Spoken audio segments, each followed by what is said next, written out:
You are listening to This is Oklahoma, hosted by Mike Hearn, telling stories of Oklahomans and those that have made it their home. This podcast is presented by the Oklahoma Hall of Fame, telling Oklahoma stories through its people since 1927. Follow them online at oklahomahof.com and definitely on Instagram at oklahomahof. Let's get into today's episode. What's up, guys? Welcome back to another episode of This is Oklahoma. Mike Hearn here, your host, back with another episode in Oklahoma City today. Talk to you about some farming and ranching.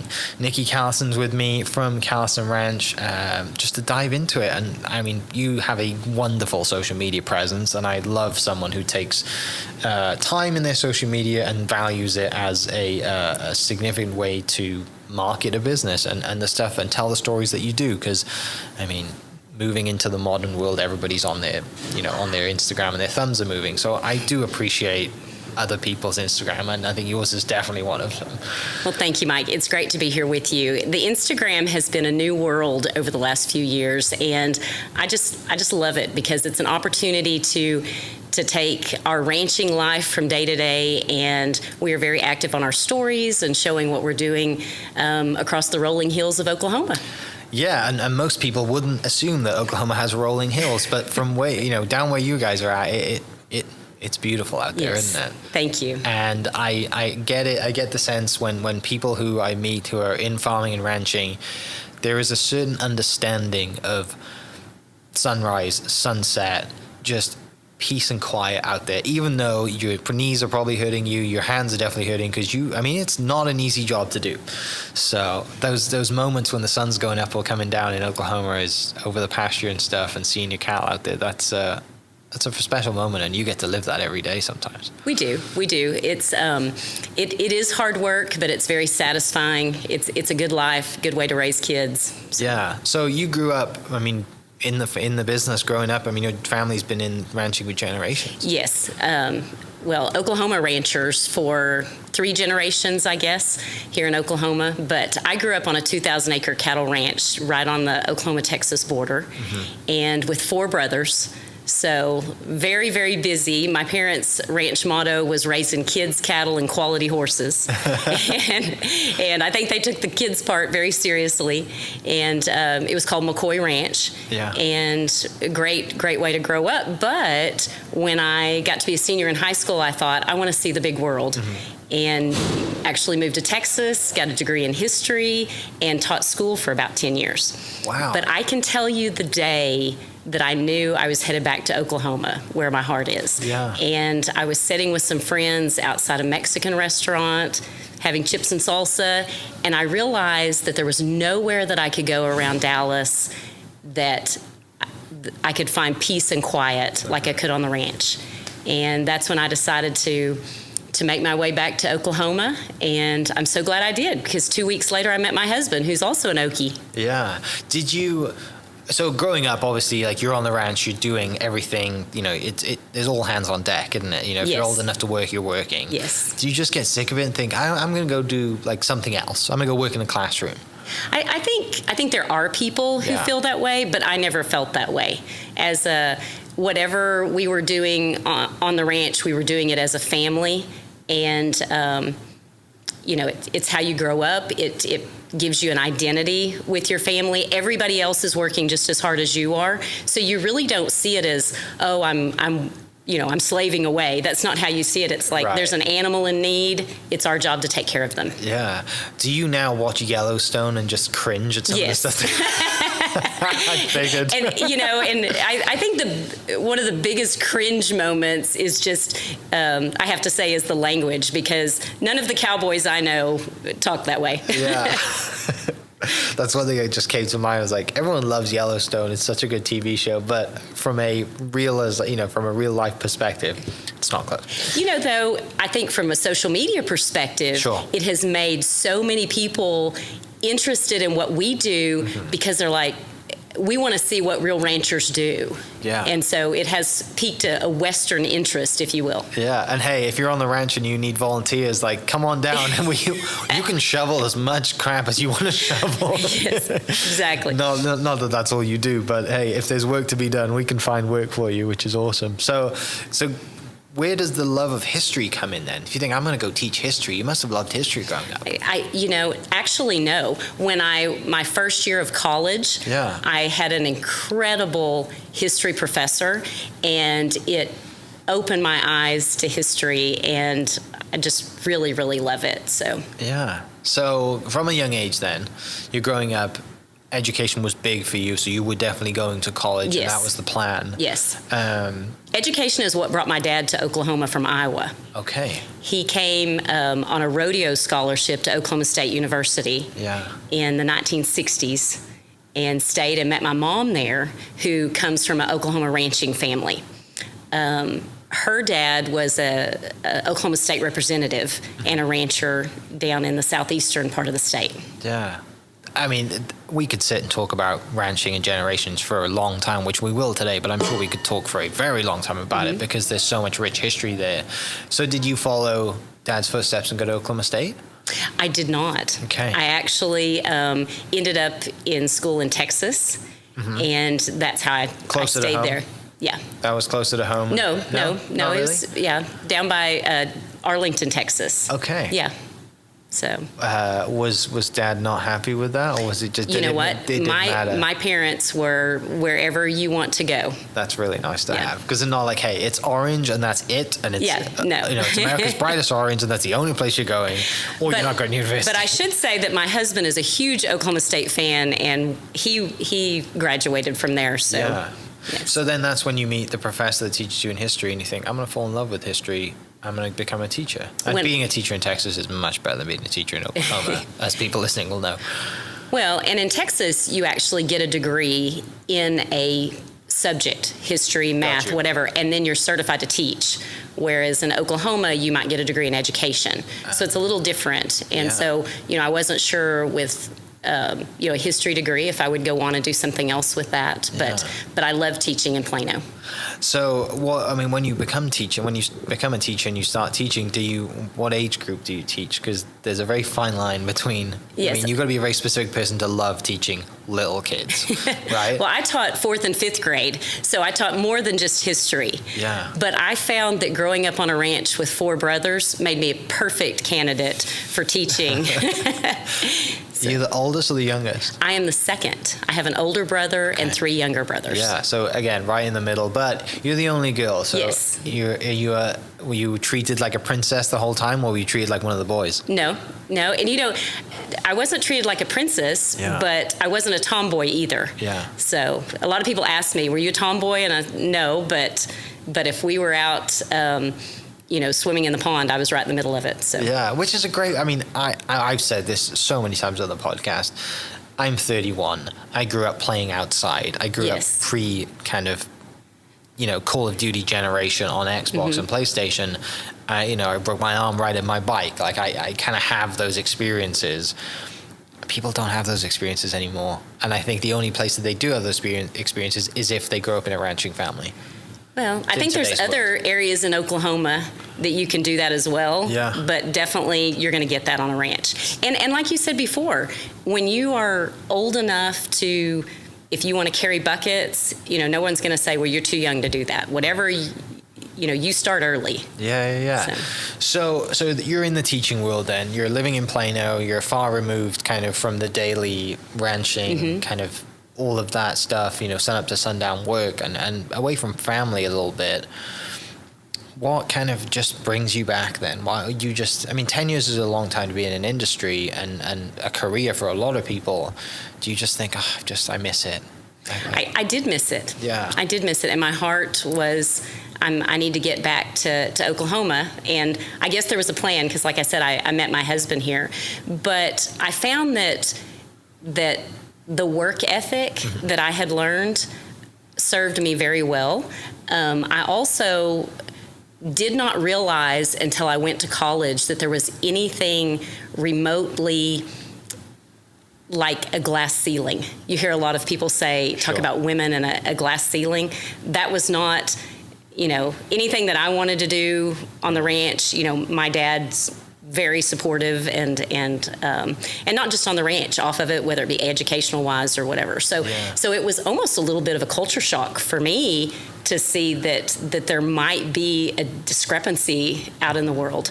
But you know, all of the different things that we do in life bring us, you know, we add it to our toolbox, so to speak. And I look now on my social media and I realize that it's my teaching background where I'm teaching people about what we do on the ranch here in Oklahoma. My photography background, you know, is great for Instagram. So, I mean, there's all of these aspects that I think, you know, as you go through the journey of life, it serves you in whatever you're doing next. The storytelling element really helps, doesn't it? Yes. And you're right. I think a lot of people see, you know, ranching and people who are selling, you know, the product that comes from it. They're not educated enough. I think that's the problem, right? Is we don't get educated enough on the benefits of, you know, the meat or whatever and any product, whatever it is. You know, and then they just think, oh, it's easy to just go to Walmart and grab something else rather than buying it, like I said, from you guys, you know, at the ranch or another provider, whoever it is. There's great, you know, ranches that sell meat around the state.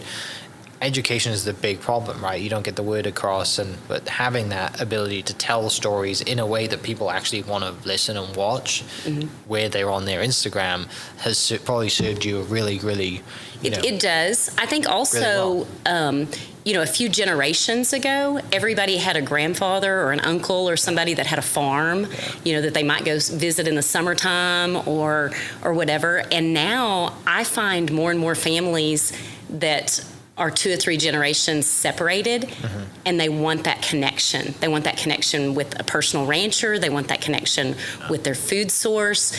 They are hearing all of this noise out there about that they should be afraid of their food or whatever. And I think they enjoy seeing there are really good people who are professionals at what they do, feeding not just America but the world. Yeah, backing up a little bit because I don't want to miss this bit of obviously your maiden name is McCoy. McCoy is a very famous kind of riding in Oklahoma. It is.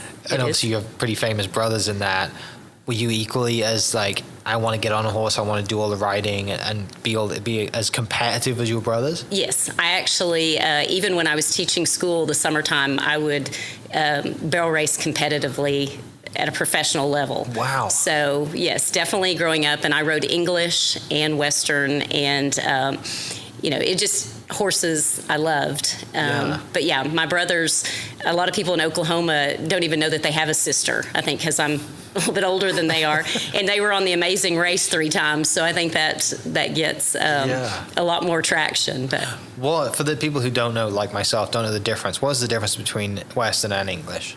Mainly the type of riding and the saddle. Okay. So like if you see someone with the saddle that's the English saddle with no saddle horn and the iron stirrups, and maybe they're jumping like in the Olympics, that's going to be an English style of riding, as opposed to the Western that you're going to see on the ranch with the Western style saddle. Yeah. So to be good at both is, I mean, do people mostly just kind of like focus on one and that's their craft, or do they do both? They usually focus on one. Okay. But I loved both, and my dad thought that it made us better riders to have to do different things. Yeah, that makes total sense. Did you ever think when you watched the Olympics, did you think, I'd love to do that one day and be there? Yes. Right? I have never jumped with a horse or played polo, and those are 2 things I would love to do. Yeah.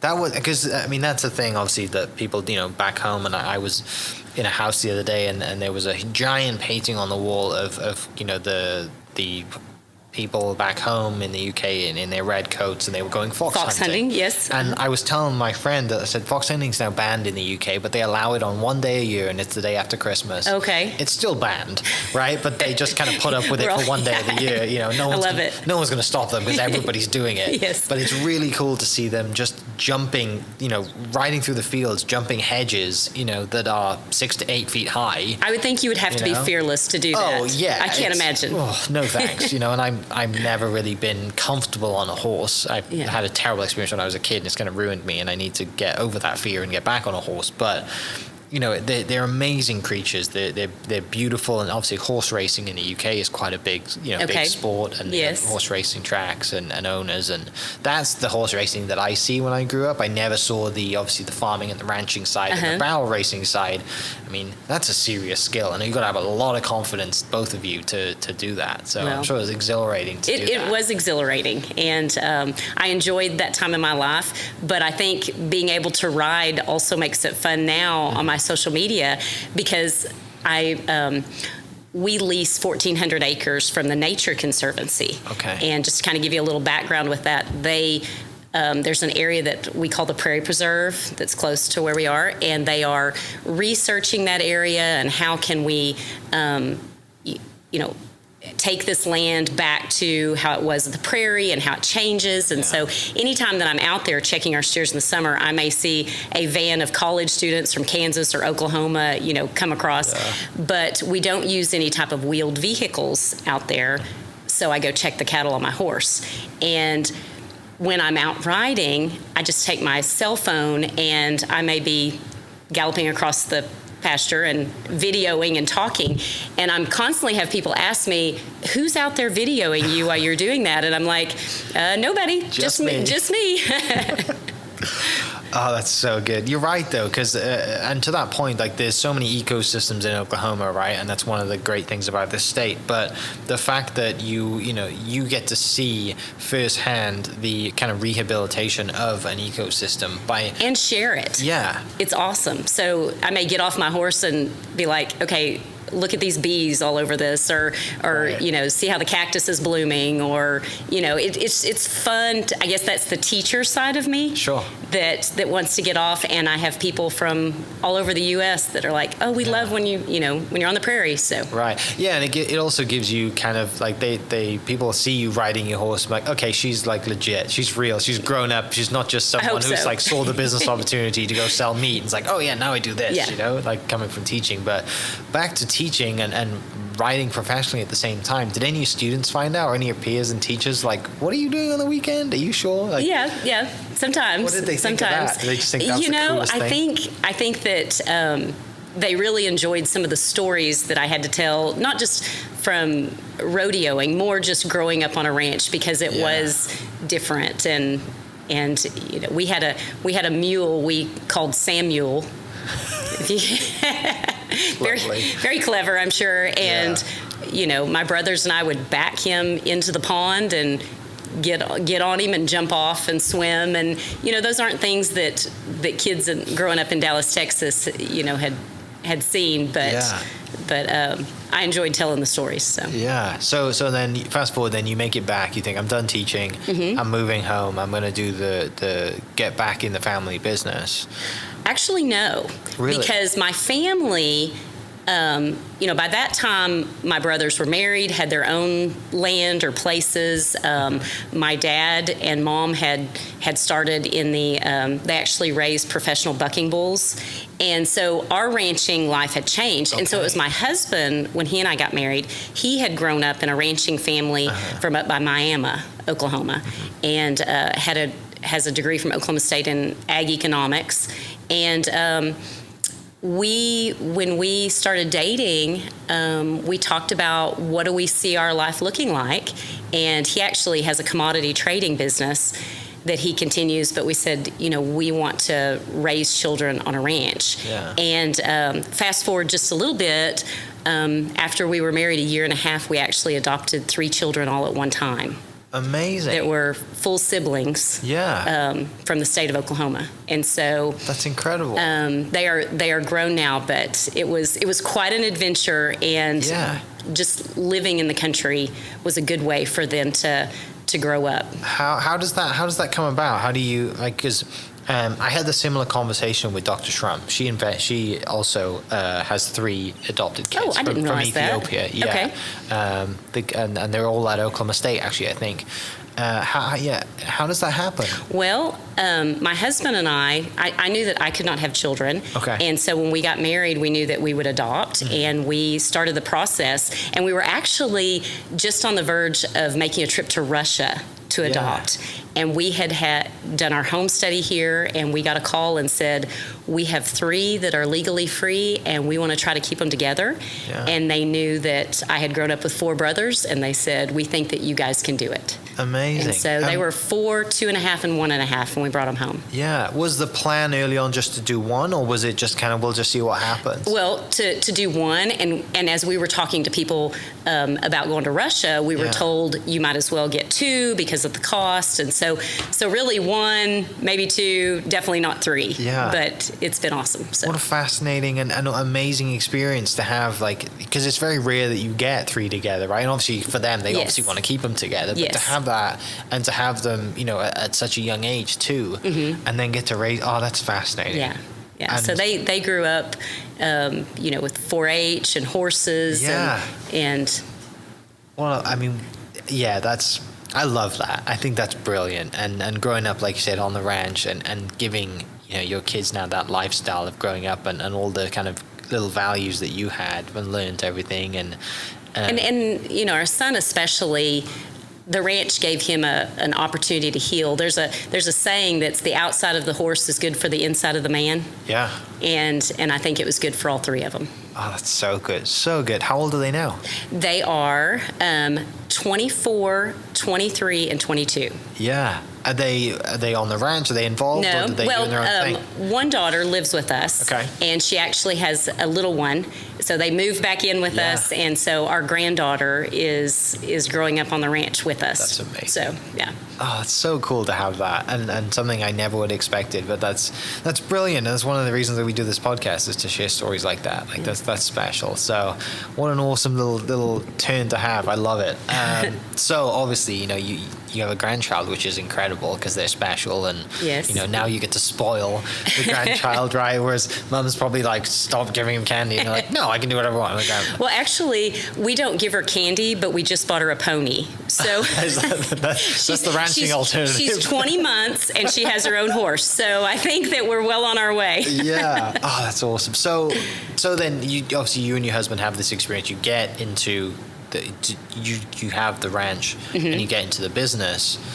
What is the kind of the state of the business at that time of and not personal business, but what is the state of the industry at that time when you get into having the cattle and thinking we're going to go and sell the meat and things that come from that? Well, as I said, he was a commodity trader. Okay. And so starting out, it was, we are going to continue our jobs. I was a photographer at the time when I moved back. My mom has actually been a photographer in Oklahoma for over 30 years. She had the first all-digital studio in Oklahoma.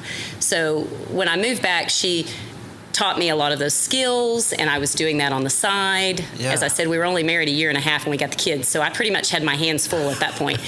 But so the ranching was more of our lifestyle in addition at the time. Yeah. And so we started with 100 acres and 20 head of cattle, and then it just continued to grow because my husband, as our neighbor says, never met a cow he didn't like. Yeah. So we've added to that herd over the years and just continued to grow. And so this started late 90s? Yes. Okay. Yes. So that's when you have an... well, we married in 1999, so about 2000. Yeah. What, obviously you get the passion for photography from your mum. Yes. Just kind of Western style photography or everything? We mainly did portrait photography. Okay. Yes. Yeah. So seniors, families, that kind of thing. Great business to be in, right? Yeah. That's one thing the UK does not do is senior photos or any kind of photos like that. Somebody needs to start that. Just graduation photos. But yes. Obviously, and out here, I think the one thing that you guys definitely do a lot more than we do is graduate from anything. In the UK, kindergarten, 8th grade. Yes. We don't have any of that. We have like university graduation, and that's it. Which is, it's funny. I had those conversations with my parents. I'm like, they'd come over here and they'd go to friends' houses of mine. Like, why are there so many photos of you in a cap and gown? Like, and they do the same thing. It's 8th grade. It's all of this, and I think in my grandparents' house there's 2 photos of somebody in a cap and gown, and it's my mum and my aunt. And I love it. It's just so funny that the cultural differences. Definitely. But again, great business to be in. So that's fascinating that you kind of have that photography side of things because. it's a skill that's evolved. I mean, the technology has evolved immensely, obviously, over the time. Immensely. Everybody's carrying a camera now. Yeah. But I find that people that appreciate good photography love it, whether it's from a camera or from their cell phone or whatever. So, yeah. Do you still get to get out and shoot? Not from your iPhone, I actually your camera? am just considering a new Canon. Yeah. That new, what is it, the R5, R6 or R, yes, that has some video capabilities. So brilliant. It's in my blood, I think. I can help you with that. I know great. Bedford's Camera are a sponsor, and they do very good deals. Awesome. So Thank you, Bedford. Yes, Bedfords are amazing. Shout out to them. If you ever need anything, I think I have a discount code with them. I think it's This Is Okay. So if anyone who's listening that needs camera equipment, use that and you'll get a discount. I'm not sure what the discount is, but you will get one. But yeah, photography is fascinating. Photography is how I took... My senior year, I had classes in photography, and I kind of fell in love with it again because I had a camera back home. Didn't bring it to Wales. Didn't bring it to the States. But it for me, it's just a sense of getting out and peaceful, and just you're out there, and obviously if you're on the ranch, like it's capturing those moments. And it's the art piece of it. Yeah. I love that aspect. So yeah, amazing. So all of these things are going on. You have the little ones. You're working as a photographer, but you obviously have 20 cattle at the time, and then you're growing that. And this is late 90s, early 2000s. Mm-hmm. Fast forward us to now. Like, what are is there a time in that business where it becomes, this is our business now? You kind of drop the photography a little bit and it really takes off and you start really selling the meat and thinking, we should double down on this and do well, this. Well, as the kids grew and they were involved in so many activities and the ranch grew, then the photography I would do for clients that I had for a long time, mm-hmm. or for my own personal, but that kind of got pushed just a little bit, and it was more about the ranch and it was more about the kids. And then actually our business really changed for me when our youngest graduated from high school, mm-hmm. because that's when I was looking for my next big project, if you will. And I had just had more and more people at that point in time. This would have been the fall of 2018. Okay. And I had more and more people coming to me saying, we want to buy our beef from the ranch. And I told my husband, I said, I feel this need, because still, even today, the majority of the beef that we raise is sold commercially. So this is still just a portion of what we do on Callison Ranch. But I said, I can do that. And I just started with what I had, and it really continued to grow. Yeah. And my husband Roger was with me one weekend. We are halfway between Oklahoma and Dallas, where we're at, around Ada. And more and more people wanted to take their Saturday and drive down to the ranch, get the beef, kind of take a little tour, see what we do. Yeah. And he's the one who said, okay, you need more than just a freezer for people to come to. Right. And he saw the vision in us actually putting in a small market on the ranch. And so we started moving into Callison Ranch Market. We were already shipping at that time, and that has totally been through our social media. Just this week, we sent beef right from the ranch in Oklahoma to Maryland, Arizona, Idaho, Texas, Oklahoma, Florida. So they want that connection. But anyway, we decided this is something that I would do, and it's continued to grow. Yeah. So. Do you tie that kind of shipping it all around the country and sometimes worldwide or into a different nation? Do you kind of see that and attribute that to the social media side of things? I would say definitely for me it is. Yeah, definitely social media, because people watch our social media and feel like they know us, but then once it started getting rolling, I think they also see that we have a premium product. Yeah. And they want that premium product and find where to get it. Right. So. Well, and the great thing is people develop the taste that they like, right? Yes. But I love the fact that you kind of you recognize the shift at the time, that people were shifting towards buying, locally raised or just, they can see, and thanks to social media, they can see the story behind the food that they're eating, and how that develops, because people kind of seem to care a lot more now. Yes, and they know where their food comes from and how it was raised. Yeah. And that was in the fall of 2018. Well, enter COVID in 2020, and it exploded. Really? Yes, I would say that from between February of 2020 to April 1st of 2020, our sales quadrupled. I never would have thought that. Everybody wanted to find it online. So yeah, and obviously you guys were all very well positioned. Yes. You have a great Yes. website. Very easy for you guys to do e-commerce online, Yes. and the orders just coming in. Is it that moment where you just kind of have like a light, like the dinging of the laptop keeps going off? That's another order. What are we gonna do? Yeah, exactly. Yeah, but definitely a blessing. So. Oh, for sure. And now, looking at the website, now you have 350 plus cattle come from, you've gone from 20 to that. Yes. Like you said, your husband never met a cow you didn't like. So you keep on going. the other hand, have met several that I did not care for. But it's a hard business to be in, and I'm sure you get good eggs and bad eggs, right? But we also, I have to give a shout out. We have some guys that have worked with us for 10, 15 years, and we couldn't do it without them. They're awesome. So for the people listening, and I'll put the link to the description for the link to the website in the description. You guys can go and check that out and order some food from while we're doing this. But what predominantly is kind of the products that you sell, and do you have a best selling kind of what is like the most popular stuff, and then just a product range in general? When Roger and I went to Africa on a safari a number of years ago, we found that it was amazing that nothing was wasted. Yeah. And we loved that. We loved that concept.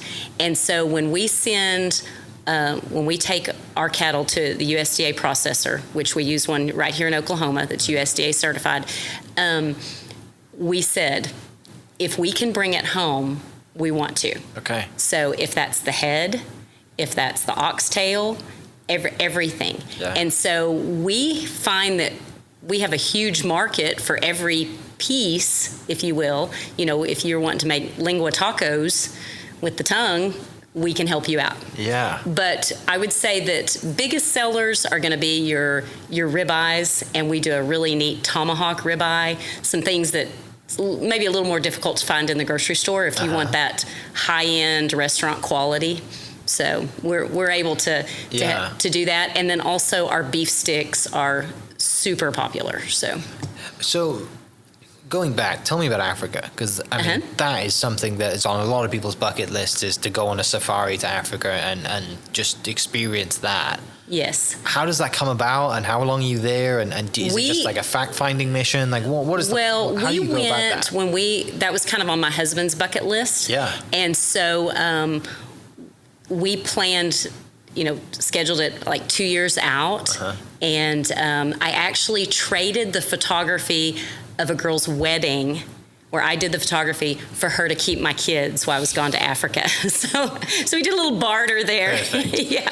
But we went, and it forever changed how I see just our everyday world, because when you're there, everything is so different. The fauna, the flora, your eyes are so open. So when you come back, you see Oklahoma from a different perspective, because it's not, I've seen this. And maybe you from Wales, maybe you see all the opportunities. Yes, and things differently. So I would say that, and if somebody has the opportunity to, whether it's Africa or Europe or whatever, I'm a big fan of travel. Yeah. So. Well, and to that point, the different ways that, like you said, they don't waste anything, but also the different techniques in the ranching style would have been all around the world are different too, right? So for you kind of getting to see those different ways that they do with the machinery they may or may not have, and the hand ways to do everything. And I'm sure there were probably things that you ate over there you think, I've never eaten this before in my life. Most things that we ate over there. We did not eat any beef. We had kudu burgers. We ate wildebeest. We had, they call it zebra instead of zebra. Yeah, we call it zebra. And we had zebra fillets, which is not the same as eating a horse, I can promise you. But anyway, it was fascinating. What a great experience. Yes. And then you come back and like you said, you see all this opportunity and nothing, we're not going to waste anything. We're not, and then yes. you have the full product line of that what you have today. Oh, that's so fascinating. And we love doing that because even the head, there's only one per steer, of course. Yeah. And the cheek meat is highly prized by people who want to make tamales with it, I guess. Okay. And so we'll have people drive up from Dallas or call. We have a waiting list for heads. I mean, I know that sounds, everybody knows that we have ground beef and roasts and steaks. To be fair, there are a short supply of heads, right? Yes, like you got plenty of steaks, but you only got one head. But we love saying that the time and effort that went into this animal, we're not going to waste anything. Brilliant. So that's so cool to have that, and so cool to have, like I never would have thought you'd have a waiting list for, I mean, it makes sense. Yes. But, it's not something I thought I'd hear today. Do you partner with anybody on the cooking side of things? Because obviously, like, for me, example, I'm terrible at cooking. But, but if I were the tomahawk is probably one of the most glamorous looking bits of meat, especially when you see it cooked properly. And I would watch endless YouTube videos on how to do it before I actually, Exactly. But do you partner with anyone, or do you do any of the education side on how to cook this properly and to not, waste the meat and do it in a right way? Well, I'm just recently been added to the Oklahoma Beef Council. Okay. And so they've called me in to do a few dishes. Yeah. And my grandmother, she was a caterer and an excellent cook. She cooked for all the hired hands on their ranch.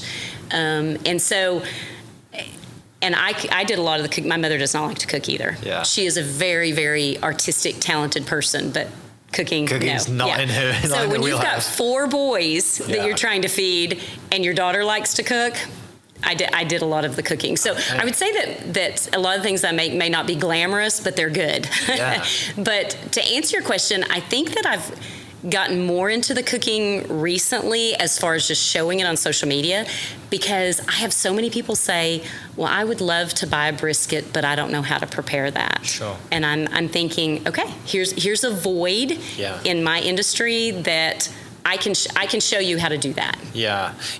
I had a recent podcast was with a gentleman who has a channel on Instagram and YouTube, and he's a pastor, but he loves grilling and barbecuing and stuff. And he was mentioned he'd partnered with certain ranchers just to have that educational side. But the good thing is you're a teacher as well, so you have back to the educational skills. Yes, but it might be a good idea to partner with somebody. Yeah, I'll connect you guys for sure, because I know you guys would benefit. But it's just cool to have that, right? Because I think you're full circling everything, right? You're showing people on your social media, this is how we do everything, and then when they get that piece of meat on their plate or on the grill, this is how I would prepare it. This is how different people prepare it. But I think back to education is people aren't getting educated enough, and I think they assume too much that, you just throw it in the grill, turn it up, and it'll be fine. Yeah. But every cut's different, and it is different, and you're losing the benefit of the premium product. Right. If you're not preparing it. But there's so many easy ways to prepare it and to feed your family. Yeah. And like you said, to show that full circle of this is something that we're unique in that all of the beef that we sell, we have raised from start to finish. So from the time that it's a calf to processing, it's been on our ranch. And so we know exactly where it came from. And so to me, it's an honor and a privilege to say, I can help you feed your family, make memories at your table with this beef that came from Callison Ranch. Yeah. One of the other things, I know you have a great YouTube channel, great Instagram channel, but your YouTube's kick backside. You have 64,000 followers on YouTube.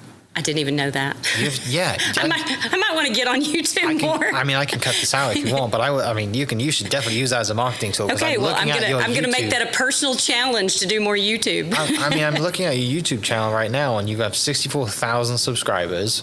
You have, I'm gonna go to top video. Most popular video has 21 million views. You should probably. I didn't even know that. You should probably turn, and it's the horses run into the barn and know their own stalls. Yes. Yeah. You should probably turn up your advertising on, like turn up the Google. Thank you for that challenge. You're going to make some money from your 21 million views if you haven't turned your AdSense on. Okay. So, I love that. This is which is probably the reason why you have. And there's videos on there that we were able to take your kids are involved. There's really cool drone and show us riding across the Nature Conservancy. Yeah. And so. I'll take full credit for having Thank you. Thank you. So and good. I'm going to need to text you and ask that's information. Brilliant. Yeah. But no. I mean, to that point, like social media is so good, right? Like it's worldwide. It's free for most part. Yes, you can spend money on ads if you want to, but it's such a great resource. And I sometimes I feel like I'm banging my head against the wall talking to some business owners, and but I don't have the time. I'm like, no, you should make time, but also please don't hire your 12-year-old kid to do it, because then they don't know exactly the educational side of the stuff that you do about your business. They might just take a picture and post it. Well, and I think people say I don't have time, but I have found that I have my phone with me, and I have often been told that our social media is very authentic, and I think it's because I don't mind if we are, pulling a calf. We were loading some cattle on a cattle trailer last week, and I see it more as you're my friend and I'm taking you with me. Yeah, which is a great way to do it, right? Because if it's polished, people don't trust it as much. Yes, I think. But the way that you, like said, you're hey, it's not, it's not edited too much. This is how it really is. I'm not going to hide it from you, which is really cool. One thing I do want to touch on, back to you being involved in the Oklahoma Beef Council. Yes. Tell me about that. That's very important, obviously, for the state. But kind of, what does that entail, you being involved in that? Well, there are beef councils in every state. Okay. In the United States, and it is a support for the beef industry. So let's say we want to, we did an ad with an Oklahoma Thunder player, a few years ago. Then we're able to come in, show how, educate how the beef can be prepared. If you've not been on beefitswhatsfordinner.com, that is something that is. We help support through the Oklahoma Beef Council and also on a national level. And it is a tremendous resource for recipes, nutrition, fitness, all things that relate to our industry. And so we're really there as a support for ranchers. Yeah. Because many of them feel that they are, if you're just day-to-day out working on the ranch, you're kind of an island. Yeah. And so we're there to help people see, the benefits of the product that they have to offer here in Oklahoma. Yeah. Tony Romo was your recent. Yes. Yes. Which, I mean, there's people who love him, people who hate him, but everyone knows who he is. So very good get for you guys to have him involved. But yeah, that's a great resource to have and to support the industry, right? Yes. I'm looking at the website now, and it's got a lot of educational stuff on there as well. But, from your perspective, to have someone like the Beef Council for you, you as a business owner, only serves you, wonderful things, right? Does great things for you. Yes, because you're just lifting up the industry. Exactly. The Oklahoma Beef Council, I can call them and say, I'm going to be at a farmer's market. Yeah. I need some literature that shows whether it be recipes or nutrition information. And so they're able to be that resource for people. Yes. Looking back then, when you grew up, people probably would have said, like, if they saw you as a kid and they see you now, they're not going to be surprised. Right? They'd be like, oh, of course she does that because she grew up on a ranch. I don't know. But, I loved, and one of the reasons I love doing this podcast is because of the ways you navigate through life and you become a teacher, and how you use those teaching skills in what you do today, and how you educate people through the social media channels on your product. And every kind of turn that we take in life, definitely we definitely learn something from it, and uses we help it. I can't get my words out today. It helps us in the next thing that we do, even though we probably don't think it will. It does. I just love that you come through teaching and you have this ranch now with your husband, and you're changing lives by doing it. You're educating people. You're selling meat around the country. I think there's so many young people that really get caught up in what am I going to do with the rest of my life.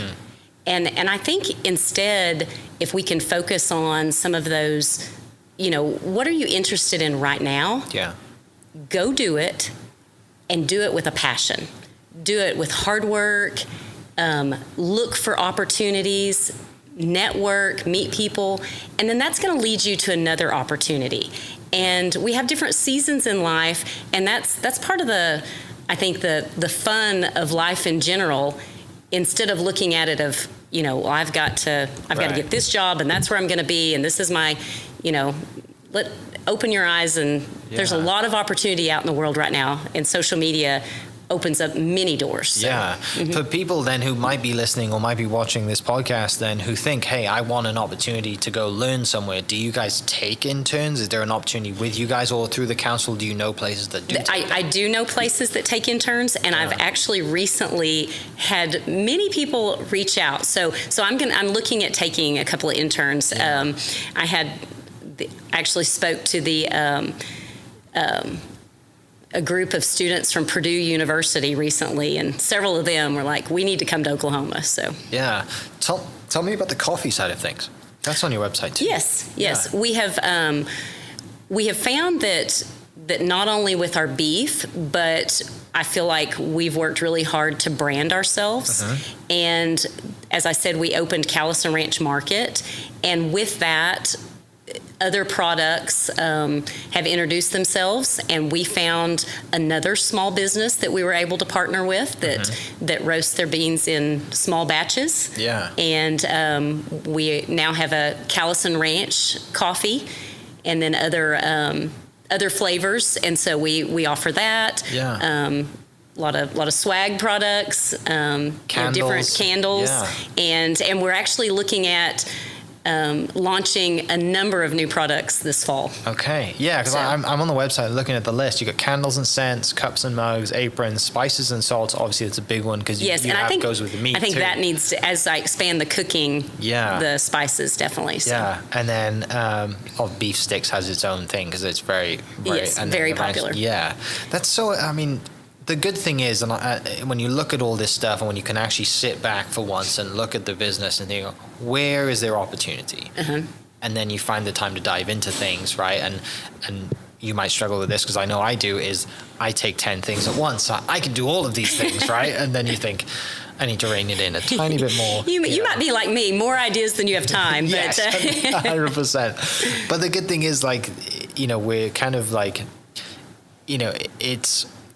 opportunity is a great thing, but also can be a bad thing because then we try and take on everything, right? So it's indecision, and instead of focusing on one thing and doing that 110%, you give 25% to something else. But by partnering with people that strategically, that really helps you out, and takes care of a lot of the headaches. Love partnering with people. We've had other small businesses do pop-ups at our market because we built a patio right off of the market.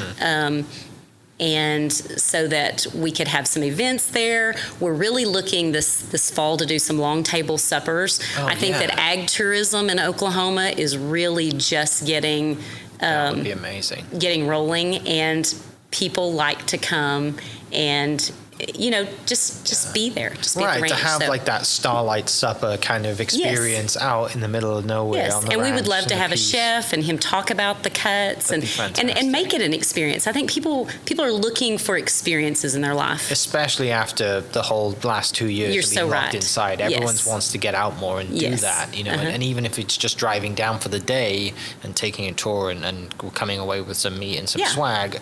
Bringing their kids. Yeah. We have a lot of homeschool you guys have moms. the Airbnb thing too, right? We do. Yeah. We have a, right on the ranch, there is a little, we call it the Creek Lodge. Yeah. And we were renting it. We had a renter there for 10 years. And when they moved out, we thought, okay, perfect time. And we renovated it. And it's really ranchy and Western, but super comfortable. And has a pool table and beds and a screened-in porch. And so, yes, we do lease that out where people can come and stay. Yeah. So finishing up then, obviously, we've kind of gone in a massive kind of circle sort of today. We've been in and out of timelines, which is super valuable to people listening because there's so many things that add to the story. I mean, we're 20 years in, 20, give or take 20 years in to having this business. What's the next kind of, 20-year timeline? Like, what are you, other than the products we obviously just spoke about, but what's the plan? What do you want to do? And kind of long term, if I spoke to you in 30 or 40 years, you'd be like, I'm glad we did this. That's a long time span, but I see more and more of the branding of the Callison Ranch. We actually, the home that Roger and I bought when we first got married, we sold that to some friends of ours. That and the original 100 acres about a year ago. And so we are in the process right now. We bought a piece of property we call Chinkapin, which I'm just starting to kind of introduce on our Instagram. Yeah. And after this podcast, we are headed over to the architect, Sam Gresham's office. I don't know if you're familiar with him. And he is working to help us build what we would consider our dream home on the ranch. Amazing. And so I really, I would like to do more writing and blogging. Yeah. And so, and maybe even some children's books that relate to the ranch. And so I see some of that in the future, and especially as we build Chinkapin and invite guests to come and stay there. Yeah. Where does the name come from?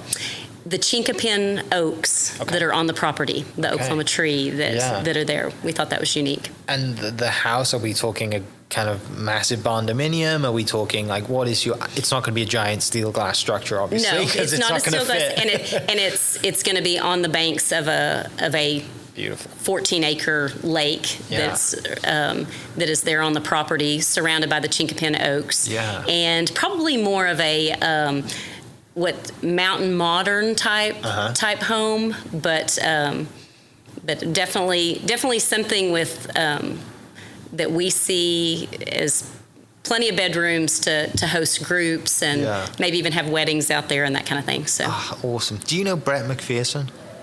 I don't. No, okay. Oh, wait. No, is she I think I know her on Instagram as Designers Brew or whatever. Yes, I do not know her personally, but I definitely follow her on Instagram. Yeah, she, that's just someone who came to mind because she's in that world of doing ranching and housing. Yes, in fact, I think she's doing a really cool project right now for the Stewart Ranch that I've been following, so I'll have to reach out to her. Yeah, she's great. But that's someone who just came to mind of, that would be awesome to get you guys together and, do the all into, because I would love that. Brett has a vision. I'm terrible at that stuff. That's why I pay someone to do it for me. But this has been an absolute pleasure. Thank you so much. It's so nice to meet you, and I have loved following your Instagram and your podcast and what you're doing here in Oklahoma, because no matter where I travel, I tell people that Oklahoma is one of the best kept secrets. It is an amazing place to raise your family and to be a part of. So thank you for what you do. Thank you. We have to try and keep it. That's the hard part, right? It's like we need to tell our story. You're out here advertising. Yeah, we need to tell it, but also we need to keep some secrets for ourselves, right? Which the good thing is this is a big enough state for everybody. So. Is there anything else you want to talk about that we haven't covered? The only other thing that I would say is not only can you pick up our beef at the ranch near Ada, we also ship it, but we have recently are the premium beef provider at Carlton Landing. I don't know if you're familiar with the community over by Lake Eufaula. Yes. So they've opened what they call the pantry there. Okay. So if you're kind of over in that part of the state and want to, just go through Carlton for the day, then you can pop into the pantry and pick up one of our tomahawks or whatever else that comes right from Callison Ranch. We, my day job's real estate, and we sell a lot of places at Carlton Landing. Okay. So awesome. Katie up there does a great job. Yes, Katie Chapman. Yes, does a fantastic job of selling for me and Katie are on the same team. So, small world. So you probably know Wyatt Poindexter. I work for Wyatt. I was with him yesterday. Yeah. Wonderful. Yes, he and Angie are friends of ours. So. Amazing. So I'm gonna have to text him now because he has no idea who I'm interviewing today. That's great. Well. Nikki, thanks so much. This has been an absolute pleasure. I'm fascinated now. I need to dive in and do more history, do more research into the history. I think you and your wife and your dogs need to come by the ranch and check it out. Yeah, my dogs, they're very they're divas, I'll put it that way. I would love to put them on a ranch just to see how they reacted, but I know one of them would have a great time. The other one would be with her tail between her legs, hiding. Okay. Which is funny because she's the bigger of the two. But yeah, I'd love to do that. I think that'd be fantastic to come and check it out and see you down there and just be in your world because, it's great to get away from hustle and bustle of concrete life and city life. Is not that we have a massive city here, but it is a city. Yes. So thank you so much for that invite. For people listening, I'll put the links to the Instagram, the website in the description. You guys can check that out and go to Nikki's YouTube channel because it's amazing. Now I'm going to have to get busy on YouTube, I think. Callison Ranch. Callison Ranch Beef on YouTube, and it'll come up and you'll see the video of the horses running into the barn knowing their own stalls that has 21 million views, which has blown my mind. That's the best thing that's happened today. This is so good. But yeah, thank you so much for coming down. For people listening, like I said, I'll post the links in the description and we will catch you next episode. Cheers. This podcast is presented by the Oklahoma Hall of Fame, telling Oklahoma stories through its people since 1927. Follow them online at oklahomahof.com and definitely on Instagram at oklahomahof. Thank you for listening. We are inspired by those around us and hope that you are too. Make sure you subscribe to this podcast on your favorite podcast platform and leave us a review so we can keep telling your stories. For more great Oklahoma content, follow This Is Oklahoma on Facebook and Instagram.